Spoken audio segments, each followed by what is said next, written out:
Good morning. Good to be with all of you. For those of you who may not know, people who are with us today, from my very far right, Mr. Gareth Rhodes, then Chancellor Jim Malatras, Commissioner Howard Zucker, Commissioner of Health, Dr. Zucker. My left, Melissa DeRosa, Secretary to the Governor. To her left, Robert Mejica, Budget Director. Today is day 284 of the COVID crisis experience journey.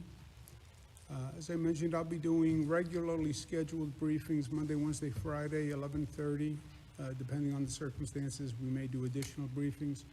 We're now following additional CDC guidance that they have been updating and offering. You see these very attractive partitions that we now have, which are part of the CDC guidance. The numbers for New York State for today, the statewide positivity without the microcluster zones, which are our high-intensity zones, is 4.86.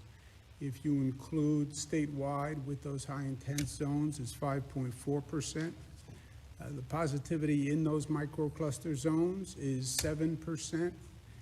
We did 194,000 tests. Again, New York does more testing than any other state. That gives us more data, more information. We make decisions based on the data. The more tests, the more data. Statewide deaths, 95. That is a sad number. Number one, when it's a death, is a sad number. Number 95 is extremely sad, and those New Yorkers are in our thoughts and prayers. Hospitalizations up about 158, ICU up 46, intubations up 28. We now are conducting 3 COVID operations basically at the same time. First, we're managing the hospitals under what we call our Surge and Flex program. This is a hospital capacity crisis, and more it's becoming a greater crisis for hospitals as their capacity is further diminished. We sent a letter to all the hospitals in the state talking to them about this situation and what they're going to need to do. They're going to have to be extraordinarily flexible and nimble to handle the additional caseload that is coming up. Hospital systems have to work as a system and balance caseload among hospitals in their system. We then may get to the point where we have to shift patients before they're admitted to hospitals to other hospitals that have a greater capacity. So it is a management logistical nightmare. And the more cases go up, the harder it gets. We released a letter that went to all hospital administrators, and there's going to be a meeting with them today. So that's one operation that's going on. Second operation is continuing to work to slow the spread of the virus.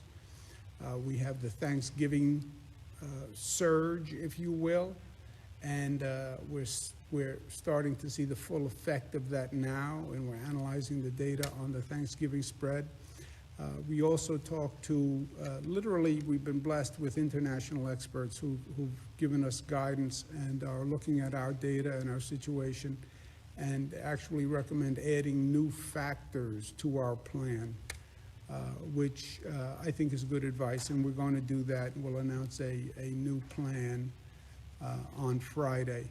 And then third, we have the vaccine, which is the weapon that will win the war. If people take it, if we get it produced, if we get it delivered, distributed, and actually in people's arms, right? So those are the big ifs, and that's what we are working on, and that's what we want to talk to you about today with the vaccine. First, we're going to have a real public education campaign to battle the skepticism. Just think of the math on this. You have to get to 75% to 85% of the overall population vaccinated for the vaccine to be effective, 75 to 85%. 50% of the population says right now they don't want to take the vaccine. They don't trust the approval process. They're worried about vaccines in general, but 50% are now saying they don't want to take the vaccine. You cannot get to 75% if 50% don't take it. Even I can do that math. So we're going to need a real public education to dispel the skepticism that already exists. Second, and very important to us here in the state of New York, this has to be done in a way that protects social justice. The healthcare system discriminates against Black, brown, and poor communities. By effect, you have fewer healthcare facilities in poorer communities. That is a fact. Higher death rate in these communities, higher infection rate in these communities, higher percentage of essential workers in these communities. We want to make sure when we do the vaccine that it is done in a just and fair and equal way. And third, we want to expedite it. It's a massive undertaking. I think, frankly, people have not focused enough on the extent of what this undertaking means. I can't think of a government operation that has been commenced that is more difficult and intricate than what governments will be asked to do here. The scale of vaccinating every person in your state is just massive. New York has been very good at scaling up, and we've been very good at tackling challenges during COVID, like COVID testing. But this is going to test capacity all across the board. The way the vaccine is going to work is the federal government will be responsible for the procurement and the distribution. The military is doing the transportation. They're actually using private companies in part, FedEx, other private companies to distribute the vaccine to the different states. The federal government looks to the state to set the distribution locations. They will send it where we ask them to send it. And we then set the priorities for not only where it goes, but who gets it as the first set of priorities. Our priorities have basically tracked the federal government suggestion on prioritization. The first shipment is allocated on the base of number of healthcare workers and nursing home residents in the state. The first allocation is for nursing home residents, nursing home staff, and high-risk healthcare workers. So that's how we're allocating what Buffalo gets versus Monroe versus Essex versus New York City. The state has set up 90 regional distribution centers that are capable of cold storage. This is a different definition of cold storage. This is like really, really cold storage. Not every facility can do it, not every hospital can do it, but we've identified 90 regional centers that can keep the vaccine at the required temperature, and they'll act as distribution centers for that region. Pfizer's vaccine is expected to be approved by the FDA tomorrow. Immediately after that, our New York State panel will convene and review and approve it. They've already been speaking to the FDA about the process. I think the New York panel, as a second panel to approve, is going to go a long way towards battling that skepticism about the approval process, and we hope that it does. If the FDA approves, it's expected 6 million doses will be available nationwide. Half of those will ship immediately. The other half will be held for the second dose for those individuals who received the first dosage. Remember, everyone who gets this vaccine, you have to get 2 vaccines. So they'll ship now the number of vaccines to do the first vaccination. They will then ship 21 days later, the appropriate amount to vaccinate the people who receive the first vaccination. New York expects the initial allocation of 170,000 doses. The federal government is doing the allocation based on state population. And again, they distribute it to the state. The state then turns around and does an allocation within places within the state. It could arrive as soon as this weekend. That assumes the FDA does act right away, the FDA does approve it, and the military turns around and ships it immediately, but it could actually be coming this weekend. Further allocations will be in the following weeks. Our state priority, nursing home residents first, nursing home staff.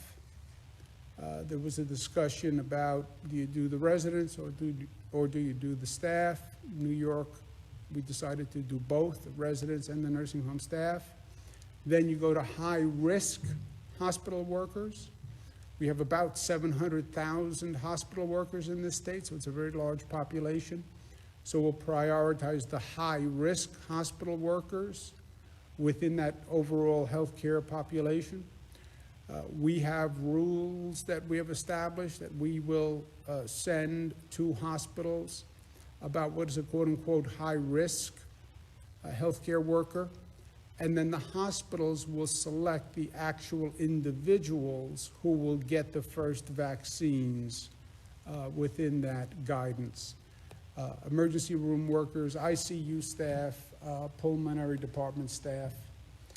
The allocation by region, again, this is based on number of nursing home residents, number of nursing home staff, and number of high-risk healthcare workers.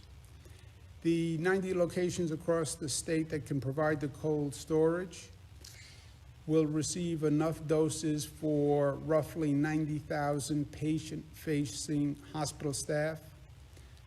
That is 40% of the total hospital patient-facing workforce of 225. The 225,000 is a subset of the overall 700,000, obviously. By the end of week 2, if all goes well and the federal government sticks to the schedule, we expect all high-risk staff will receive the vaccination. Staff at every hospital will have access to the allocation, even if their hospital doesn't have this cold storage capacity. They will have access to the vaccine by a hospital in their region that does have that storage capacity. After we take care of all the high-risk healthcare workers, we'll then move to all long-term and congregate care staff and residents, then EMS and other healthcare workers, and then essential workers, general population, starting with those who have the highest risk. The federal government offered a program that New York State opted into, whereby pharmacies will do the vaccinations in nursing homes, which will take a burden off the nursing home staff. And New York has opted into that program. It's run by the federal government, but basically they subcontract with private companies to do the vaccinations in nursing homes. Flu vaccine, we do this way. New York, by participating in that program, we provide part of our allocation to that program, so we actually have enough vaccinations to cover all residents. Part of the future allocations will ensure enough doses to make sure we complete that program. Completion is all nursing home residents and staff. We expect deliveries to begin next week. The federal administration says they're going to start by 12/21. New York is dedicating part of our initial allocation to the program, but we do expect to have enough to cover all residents and all staff. The staff is actually vaccinated on a rolling basis to make sure they have staff that's receiving the vaccine and staff that's working at all time.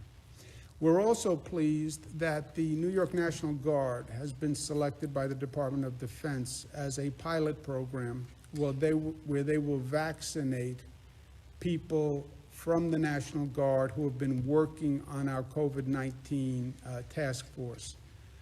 And New York is pleased to participate in that. And the National Guard, who have been doing a phenomenal job for the past 9 months as we've worked through this barrage, they'll be eligible for the vaccine also. The fairness of the vaccine is paramount, and I mentioned it before, but we have to make sure this nation understands that we can't make the same mistake twice.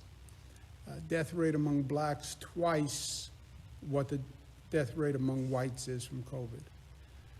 Death rate among Latinos 1.5 times the death rate among whites.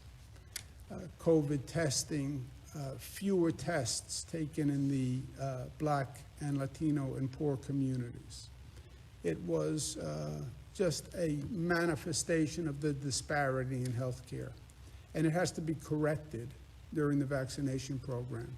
We have to get into public housing. We have to partner with black churches and Latino churches, community groups. This has to be a fair distribution, and New York will lead the way. We've made these concerns known to HHS. I've sent letters. I've done speeches. I'm working with civil rights groups across the state. Made these points to Congress on several occasions. We're working with the NAACP, Mr. Johnson. We're working with the Urban League, Mayor Mark Morial. But this is a point that we have to bring home, and we have to be successful. We do have good news that we waged a similar effort on the rules for vaccinations for undocumented people. The way the federal government constructed the program, basically, they wanted the states to collect Social Security numbers, citizenship, passport numbers, or driver's license numbers for anybody vaccinated.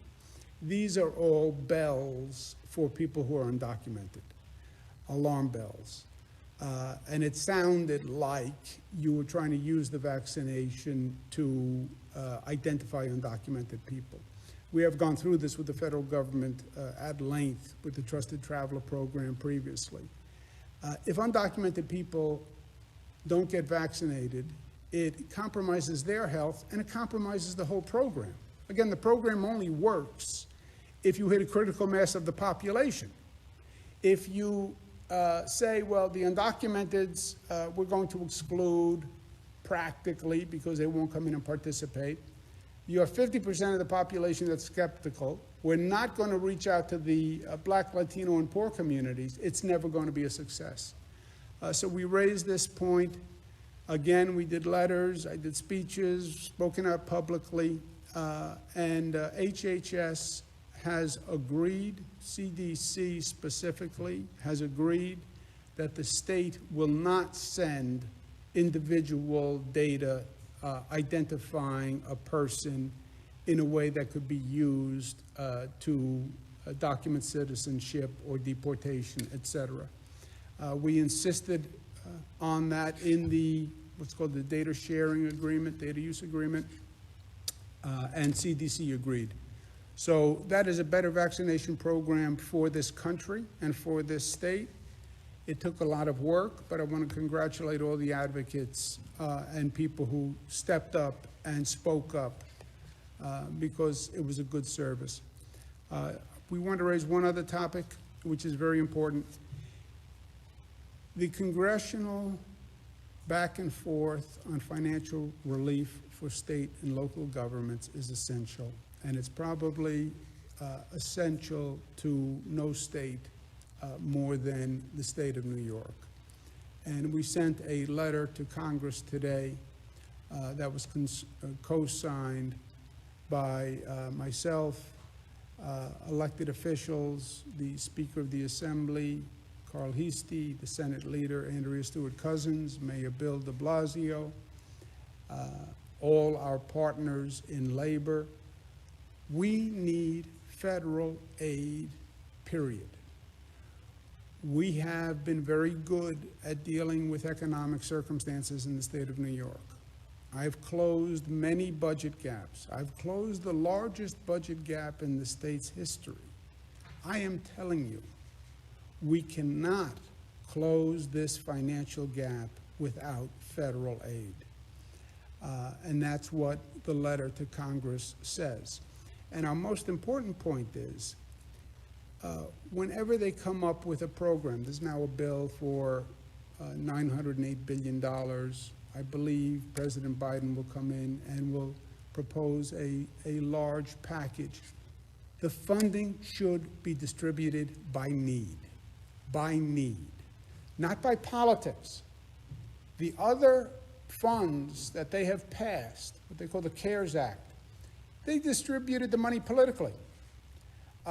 Everybody got X. They just cut it up like a piece of pie. This is supposed to be funding that goes to help states recover from COVID, help cities recover from COVID. It wasn't supposed to be political pork barrel.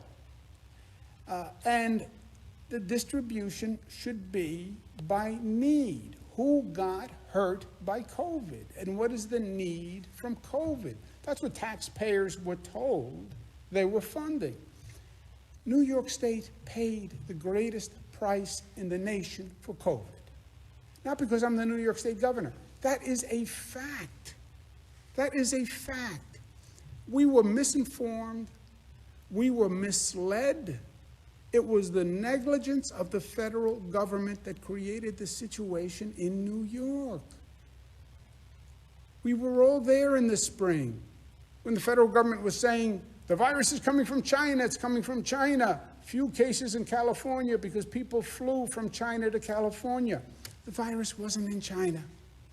It was in Europe. And either they didn't know it or they didn't tell us. I don't know which is worse. But the virus was coming here January, February, March from Europe. 3 million Europeans came, brought the virus while they were still pointing to China. China travel ban was February 1st. There wasn't a ban from Europe until March 16th. March 16th, the horse was out of the barn. We had thousands of cases in New York, planes landing in JFK and Newark, LaGuardia airports. If we do not get federal funding, the consequences are going to be devastating to this state and the families and governments within the state. You could see the layoff of several thousand government workers. Unless the federal government is truly responsible and accountable and really gives New York the funding it deserves, you'll see tax increases. You probably will see tax increases in any event. Pardon my skepticism about Washington. But you could see dramatic tax increases that would hurt families and hurt the economy. If the MTA doesn't get funding, they could lay off 7,000 MTA workers. They would have to raise bus and train fares and tolls. That's the last thing we need now. You'd have to borrow money for New York City, for New York State, just to make the ends meet. And you put all of these things together, government borrowing, tax increases, layoffs. This is the last thing you want to do now. Not just on a state level or a city level or a local level, the last thing you want to do nationally.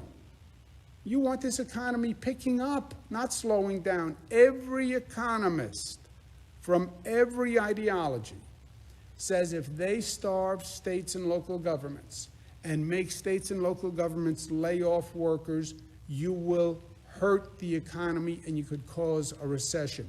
Why you would want to lay off essential workers now when you're just starting this ambitious vaccination program, I have no idea. I mean, a more obnoxious coincidence of facts you could not have. Greatest governmental undertaking on the vaccination program, Oh, now we're going to starve state and local government, so they have to lay off the people who would do the vaccination. I mean, it's a level of idiocy that is unparalleled. And forget government. You hurt people. You hurt people.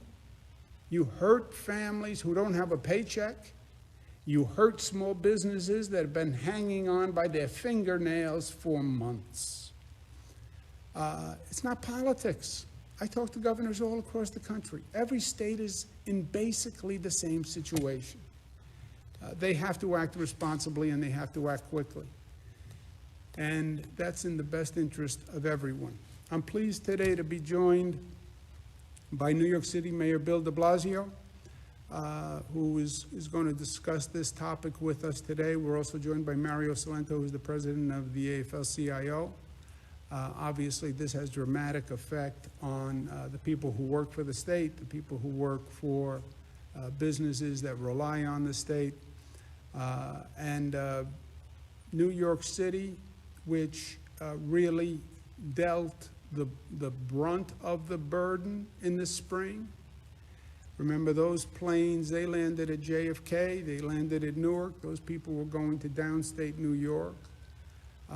And the need, the cost, the human sacrifice was nowhere higher. We're dealing with it nationwide now. But New York was ambushed. We were ambushed. We never saw it coming. We had no warning. We had no notice. And we went from one case to literally thousands of cases in a matter of weeks.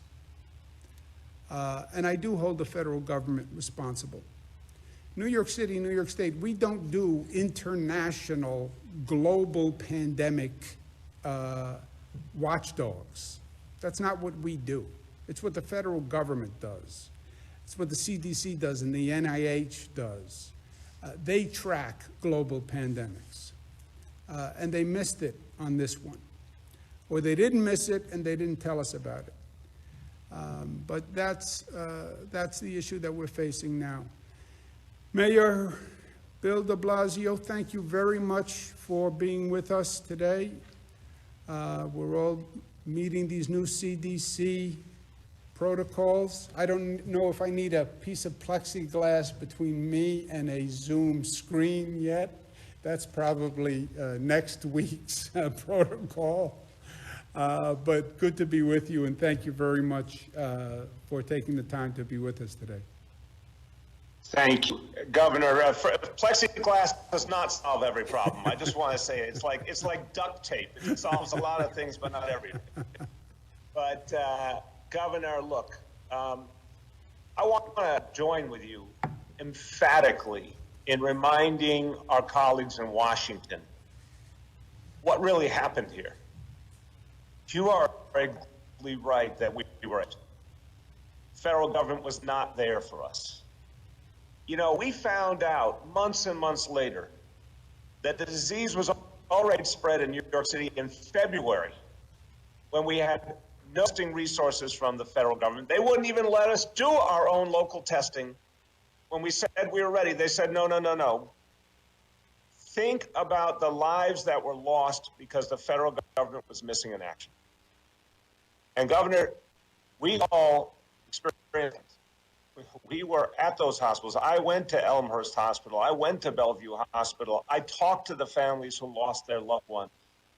I went to public housings. I heard the pain of New Yorkers who felt this silent killer arriving. And they wondered how on earth this could have happened in America. But the truth is our federal government did not warn us, did not prepare us, did not support us. Even when we raised the warning, you did it, I did it, we begged for that testing. Couldn't get it. So is there anyone who wants to debate these facts? I don't think they'll be able to. Is there anyone who wants to contest the fact that this state bore the brunt, that this city was the epicenter of the United States of America? In March and April, we went through the worst of this entire country. And unfortunately, tens of New Yorkers who are lost forever. They can't be here with us to testify, but we testify in their memories how much pain we went through. So it's as simple as the way you laid it out. I'm going to amplify it. State and local aid is absolutely necessary, or else we are ignoring the pain and the death and the suffering that went on in this city and this state. It is literally an insult to the families who lost their lives if our Congress does not give us the support we deserve. You have to have support for the state government. The state of New York's gone through hell. We need a strong state of New York. I can say on behalf of all cities, towns, counties in New York State, we all need directly as well. We will not be able to stay on our feet. We will not be able to provide the services people need. Governor, people need the services more than ever. The vaccination, as you said, but all the other healthcare services, keeping our schools going for our kids, providing safety for our people. Folks need that more than ever. And if we can't provide those services, how on earth are we going to have a recovery? And this is the part that bothers me the most, the people who say they want a strong economy, they want to see America come back. How do you have a recovery if cities and states are collapsing all around you? If you can't provide basic services, if you cut basic services, you cut off the recovery. That is the bottom line here. So I know what we went through. I felt it, I lived it with my fellow New Yorkers. I know we deserve help to recover from a crisis we did not create, and our federal government did not. I know states and cities and towns and counties will do our all if we're just given the opportunity to get back on our feet. I also know this city and this state amongst the strongest engines of the American economy. Let's not leave this out of this discussion. If you want the United States of America to come back, you need New York City to come back. You need New York State to come back. In good times, and those good times for as recently as February, we were leading the nation in a strong economy. Now we've been hit back on our heels. Do you really think the United States of America is going to come back without New York City and New York State returning to our full strength? It's not going to happen. So, Governor, join on cause. I say to our Washington, and we honor our senators, our Congress members, but we need you guys now. We need you more than ever. We need you to tell our story and ensure we get just our fair share. That's all we're asking for, so we can come back strong for the people of the city and the state. Thank you, Governor. Well said, Mayor. And by the way, Mayor, what you say is exactly right, and there's no disagreement on the facts. We know that the virus was now here in February, right? We found out too late, but scientists will attest to that fact. We know the virus came from Europe. Scientists will attest to that fact. You heard Dr. Redfield of the CDC and Dr. Fauci testify before Congress April, May, that we missed it. We missed that the virus left China, went to Europe, and then came to New York. We missed it. That's what happened to New York City, New York State. They missed it. Okay. It's a quite different conversation about their competence and how much they communicated. But they missed it, and they said they missed it. They created it. And your point about you want to bring back the national economy, you don't bring back the national economy without the New York economy. You're exactly right. Thank you very much, Mayor. It's a pleasure to be with you, even though we're on Zoom, but at least we don't have plexiglass. No plexiglass. Oh, plexiglass. I'll see you soon, Bill. Mario Salento, our partner, president of the AFL-CIO. Good to be with you, Mario. Thank you for the help on this. Good to be here. Thank you, Governor. Thank you. Thank you for having me. I appreciate it. And let me just say this. First, I want to thank you for your leadership in the effort to secure funding from Washington. You continue to set a standard for leadership that we can all be proud of. And as you said, federal aid has to be proportionate to the damage we've already incurred as a state. Working men and women in New York have suffered more than any other state in the country, and in every possible way. The damage done economically to New York and to New Yorkers is incalculable. But in addition to the economic hit we've taken, physical, mental, as well as the emotional stress is something so many working people continue to deal with. Workers not knowing, Governor, they'll have a job next week or next month, not being able to buy presents for their children, holidays, family not sure where the next meal is coming from or if they're going to pay their rent. And as a parent myself, I mean, it kills me to think even so many New Yorkers are going to have to disappoint their children this year. And I know, Governor, you as well, a father of daughters like me, I know you feel the same way. And that's why we desperately need the federal aid. This isn't a New York issue. This isn't a union issue. This is a matter of humanity, of taking care of time of extreme need. Because for federal funding, we're going to inflict even more harm on those who've already done so much. The workforce who risk their lives and the well-being of their serve the rest of us, who've seen their co-workers sicken and in some cases die. And as you said, Governor, TA doesn't receive $4.5 billion at least this year. We're looking at thousands of working men and women. That's thousands of individuals with family, real names, real faces, and real lives who are going to lose their jobs. And if New York doesn't receive a minimum, as we've said, of $15 billion in federal aid, we're going to see additional tens of thousands of workers out of work, essential and non-essential. And I believe everyone's essential. So the cycle keeps the churn. The more people out of work, the more funding we're going to need to help those on unemployment, in addition to funding we're going to need for those who need public assistance, who don't qualify for unemployment. And then the higher unemployment hurts the mom and pop stores locally because you don't have, if you're not getting a paycheck, you can't go to the store, buy candy bar for your daughter, your son, buy a newspaper, go to the dry cleaner. You can't afford it. So they're out of business. No federal aid for our state and local governments means a reduction in the services we all rely on. No money for the MTA means fewer buses and trains to take us to and from work. So now parents and children suffer as if children haven't already the last year. And worse than that, we hurt our ability to get essential workers to and from work so that they continue to serve the rest of us. It's insane. So no money for state government and local governments means less money for our schools, for our health system, sanitation workers, who I think many of us forget sometimes, but they're there every day, firefighters, on and on. But Governor, I strongly believe this, that the measure of an enlightened society is helping those who need our help the most. And it's also defined by having a standard of living and a quality of life we can all be proud of. And without federal governor, we are pushing the limit of our enlightenment, not just as a country or as a society, but as human beings. And I pledge to you here today, Governor, that the labor movement will work with you in all capacities to ensure federal funding and to ensure that New York continues to have a standard of living and a quality of life that we can all be proud of. My 2.5 million brothers and sisters in the labor movement in this state, Governor, we will stand by you side by side and shoulder to shoulder, continuing to reach out to Congress and Senator McConnell to let them know how critical the funding is for all of us. And Governor, I want to say thank you, and thank you, Governor, for leading this fight. Thank you. Thank you, Mr. Salento. Thank you very much for being with us. You said it so well, and it's so true. We celebrate the essential heroes, and they are heroes. God bless what the working men and women did in this state and all across the nation. And now we want to turn around and lay off the very people who we celebrate as essential heroes.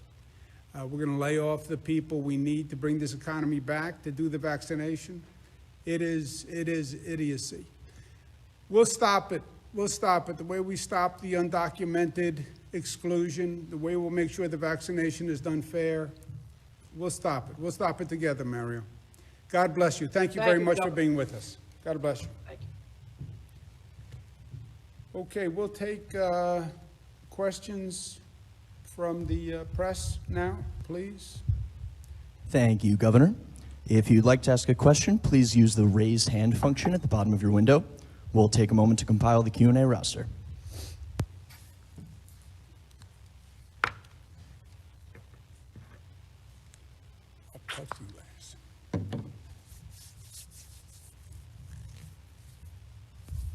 Governor, you now have John Campbell from Gannett. John, your line is now. Hi, Governor. Two questions for you. One, in terms of community sites for vaccination, at what point do you plan on rolling out a list or some sort of function where people will be able to find out where they can get vaccinated?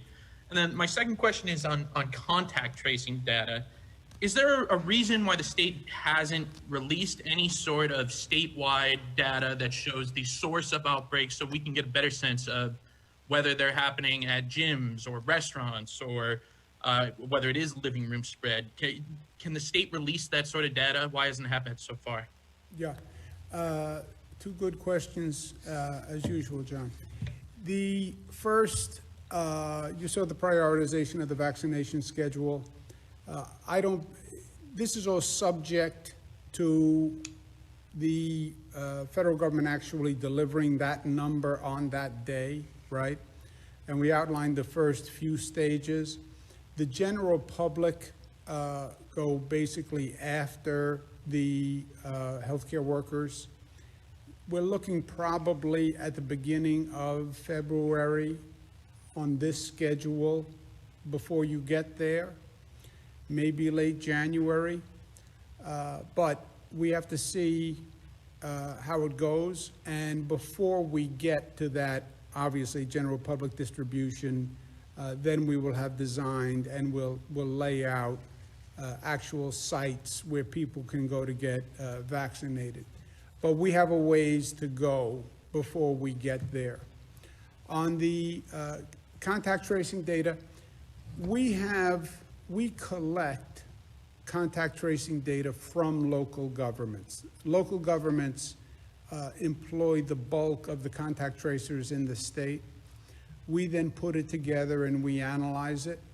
We're doing that right now, as a matter of fact, in coming up with the next configuration of our plan. We release it Friday, and I'll see if we can't put together a compilation of the local contact tracers and put it out on Friday. Thank you. Thank you, John. Next question, operator.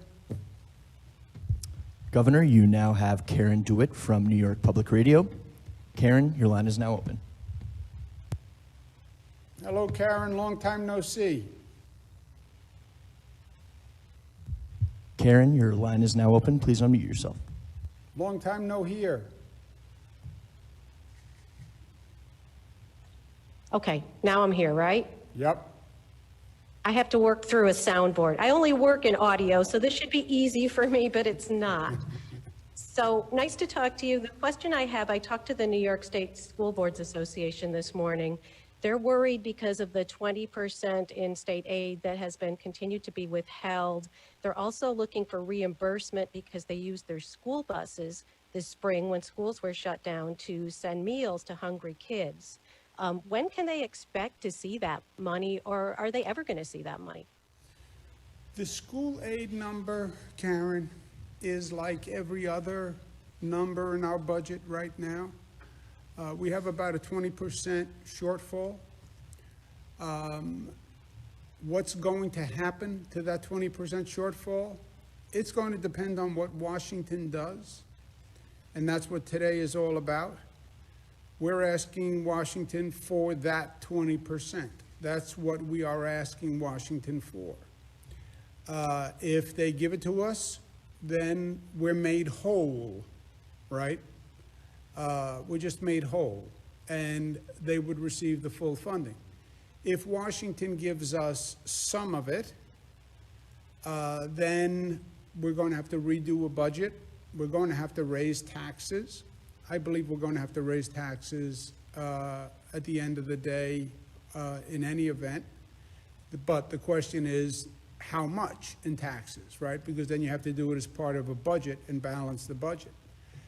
If Washington gives us nothing, that hole is so big that if we raise taxes, if we borrow, if we lay off people, you still will not be able to close a 20% hole. That's how big it is. On the school buses, I don't have an update. Let me ask Rob Mahika. First, what I said on the budget numbers, do you have anything to add to that? And do you know anything about the school bus? Is that us or is that SED? Do you Yes, know? it's both. We're talking to SED. So on the budget numbers themselves, we still have $8 to $9 billion in school aid payments that go out at the end of the year. That is what we would withhold, up to 20% overall, in the absence of federal funding. But to date, we have not been withholding 20% from the school districts out of each payment. So we've been waiting till the end. If there's no federal funding, then we withhold the 20%. But as of today, we have not been withholding 20% from the school districts on these payments so far, but we will in the absence of the payments. As far as school districts that have used the school buses for delivery of meals, we are working with SED right now, and we have a survey out to the districts. And if in fact the school buses were used for meal delivery, then we would allow for those services to be reimbursed. Karen, that's a good point, though. They haven't yet had, the school boards, school districts haven't yet had any reduction in funding. It would be this last payment, which represents the 20%. Next question, please, operator. Governor, your next question comes from Morgan Mackay from Spectrum News. Morgan, your line is now open. Hi, Morgan. Hello, Governor. How are you? Good, how are you? Hello? Yes, how are you, Morgan? Good to be with you. I'm good. Thank you. So many lawmakers and fiscal policy groups say federal aid will not be enough and there should be other cost-saving measures implemented, such as raising taxes, different things like that. What are your kind of thoughts and feelings on some of those ideas? I don't want to give up on Washington yet, because if you give up on Washington and you assume there's no aid from Washington, balancing this budget is going to be detrimental to the state, the city, and every family in this state. And there's no reason why New Yorkers should bear more pain. We bore more pain than any state in the nation. And as you heard from the mayor and Mario Salento, this state paid the price for COVID in a way no other state paid the price. So I'm not willing to say Washington shouldn't do what is fair and right and just help us with this financial crisis, especially since it's in the nation's best interest to get the economy going, and especially since it's every state. And if you starve every state, you're going to hurt the nation. But if you said there was no federal aid and we have to do the budget, you're going to have to do tremendous tax increases. You're going to have to do massive layoffs. You're going to have to do massive borrowing. You're going to have to do all of the above. Schools will get less funding. There will be fewer essential workers. Taxes will go up, and it will hurt families, and it will hurt the economy. And I'm not willing to go there. Tax increases, I do believe, given the current circumstances, I'm skeptical that Washington ever provides all the funding that they should provide. I think the distribution becomes more political than need-based. That's what they've done thus far. And if Washington doesn't provide enough funding, I believe tax increases are going to happen. The question, though, on tax increase is how much. A tax increase is not a political statement. It's a policy statement, and it's a revenue device. I want to raise taxes. Yeah, how much do you want to raise taxes? How much do you need to raise taxes? How much do you need to close the budget? That then depends on the decisions in the rest of the budget. So people politically support a tax increase, fine, but it's not really a political issue. It's a policy issue and a revenue issue. How much on who and how much do you need? And that's why it has to be done within the budget. I believe there's going to be a tax increase, and I believe a lot of tough decisions will need to be made. I believe there are going to be a lot of cuts. But that all has to happen in a context of all the decisions in a budget. You can't do taxes without doing cuts, without doing borrowing, without doing layoffs. It all has to be in the same budget, and it has to balance. And I'm not willing to give up on getting the funding from Washington because, as I said before, it will be devastating. There is no tax increase that can make up for the lost revenue from Washington. Let's take one more, operator. Your last question comes from Marcia Kramer from WCBS TV. Marcia, your line is now open.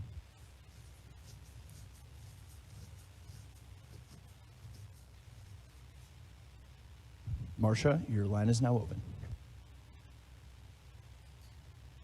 Can you hear me now, Governor?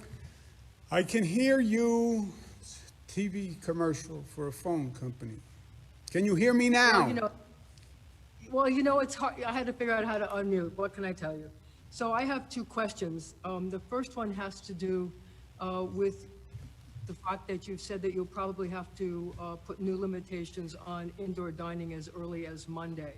A number of restaurateurs are questioning whether there's a nexus between the spread of COVID and indoor dining, if you have any information on that, and also if there's a nexus between indoor dining and hospitals. And the reason I'm asking the question is because New Jersey Governor Phil Murphy has said he's not going to look at hospitalizations as a way to decide whether he's going to eliminate indoor dining in his state.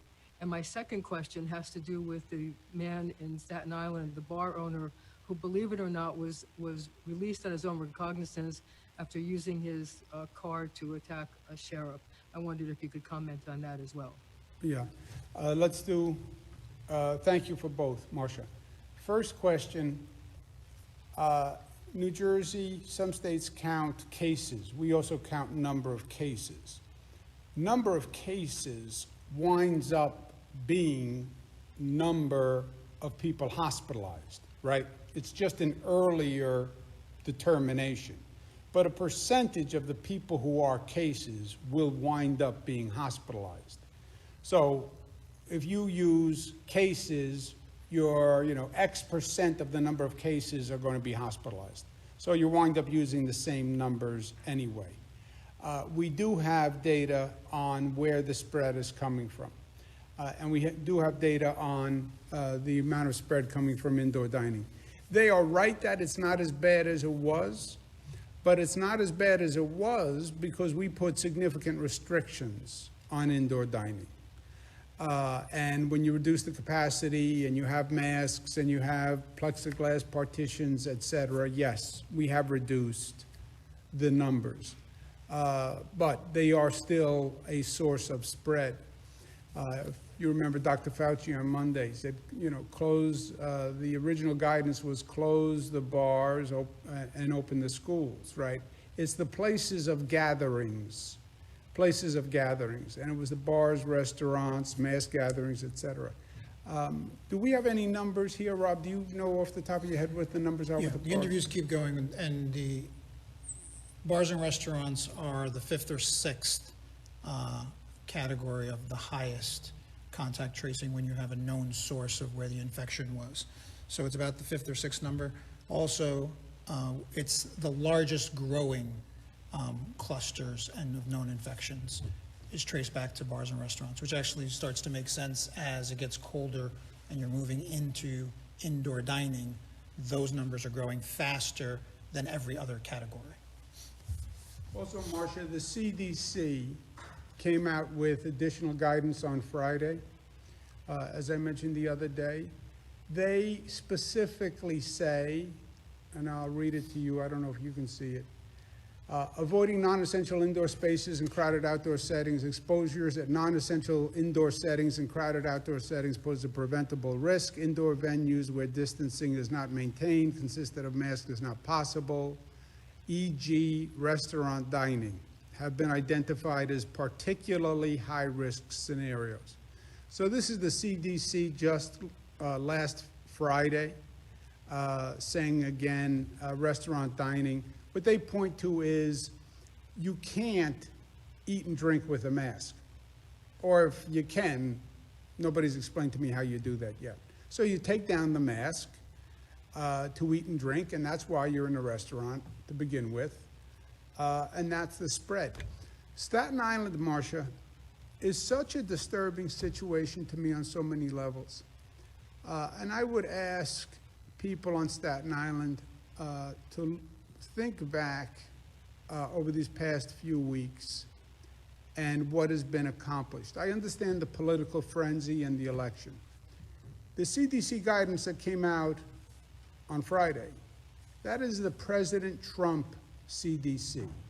That CDC director reports to the president.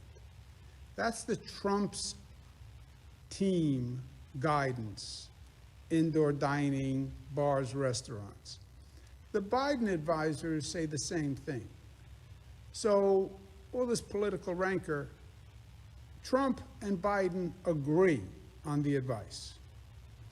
Well, some elected officials in Staten Island said, well, we're not going to follow it.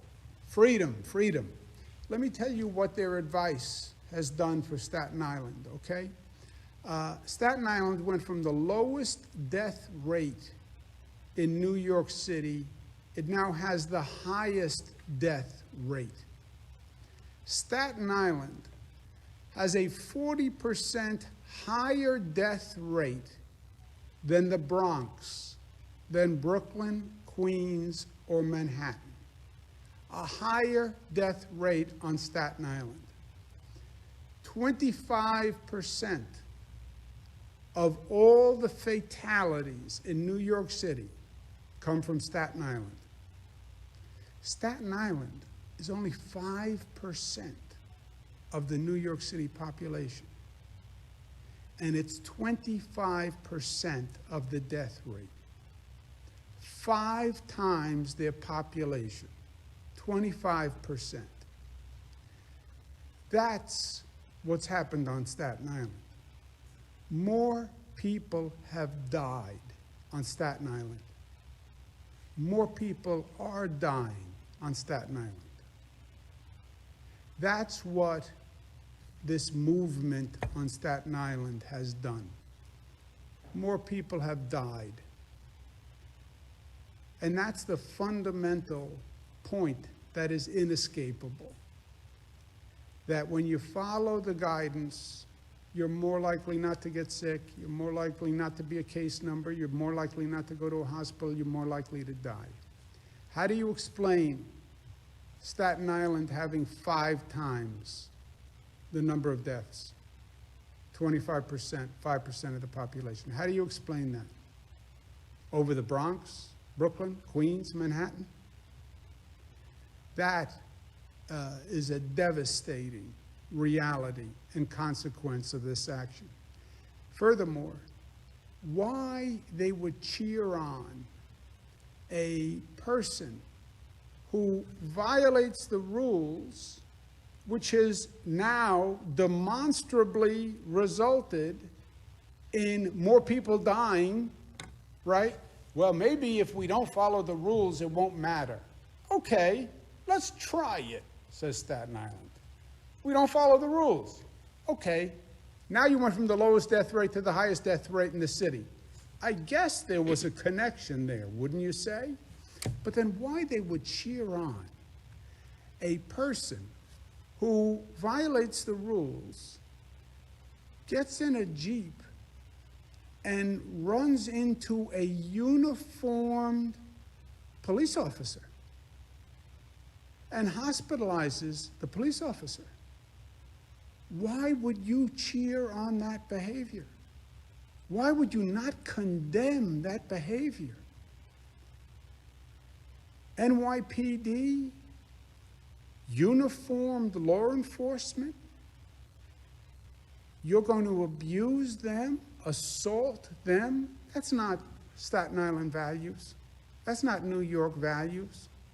Staten Islanders respect law and order.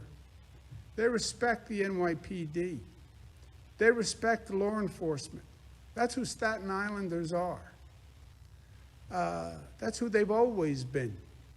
They don't cheer people who drive their car into law enforcement officers. That's not who they are. And I don't want to second guess the district attorney, but you have a uniformed law enforcement officer on the hood of your car for 100 yards, and he's hospitalized afterwards. That sounds like an extraordinarily serious situation. And when I was the Attorney General, you assault law enforcement officer, I would throw the book at you. I would throw the book at you. And that's my 2 cents. Okay, thank you all for joining us.